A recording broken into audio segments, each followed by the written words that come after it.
Polda Jatim membenarkan sosok pembunuh mahasiswi asal Probolinggo bernama Faradila Amalia Najwa, 21, yang tubuhnya ditemukan tergeletak di sungai sedalam sekitar 5 meter di kawasan Jalan Raya Purwosari, Kauman, Wonorejo, Pasuruan, pada Selasa, 16 Desember 2025, adalah Bribka AS, anggota Mapolsek Krucil Polres Probolinggo.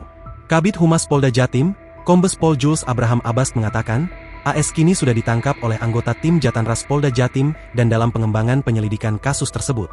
Kini, AS sedang menjalani pemeriksaan oleh penyidik di Treskrimum Polda Jatim dan Bidang Propam Polda Jatim, sejak hari kejadian, kemarin hingga Rabu, 17 Desember 2025. Yang bersangkutan untuk saat ini masih diamankan.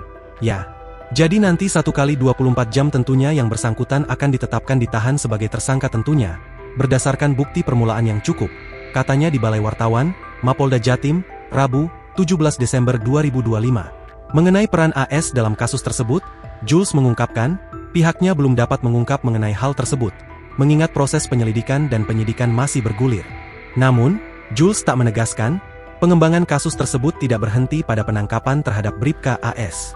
Karena, diduga masih ada pihak lain yang ikut terlibat dalam kasus tersebut. Sehingga, anggota tim Jatanras Polda Jatim, hingga kini, masih melakukan penyelidikan dan pengembangan untuk menangkap pihak lain yang terlibat. Dari hasil penyelidikan sementara yang diduga masih ada pelaku lainnya. Jadi yang bersangkutan tidak melakukan sendirian terhadap tindak pidana yang terjadi, ungkapnya. Dikutip dari suryamalang.tribunnews.com, selain seorang polisi pelaku ternyata juga adalah kakak ipar korban.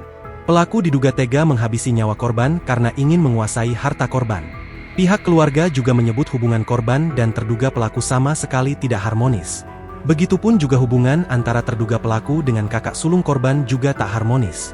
Saat ditemui wartawan Tribun Jatim Network di rumah duka, ayah korban Haji Ramlan mengatakan, jika hubungan anak sulung dan anak bungsunya dengan Bribka AS yang merupakan menantunya memang sudah lama tidak harmonis. Download Tribun X sekarang, menghadirkan lokal menjadi Indonesia.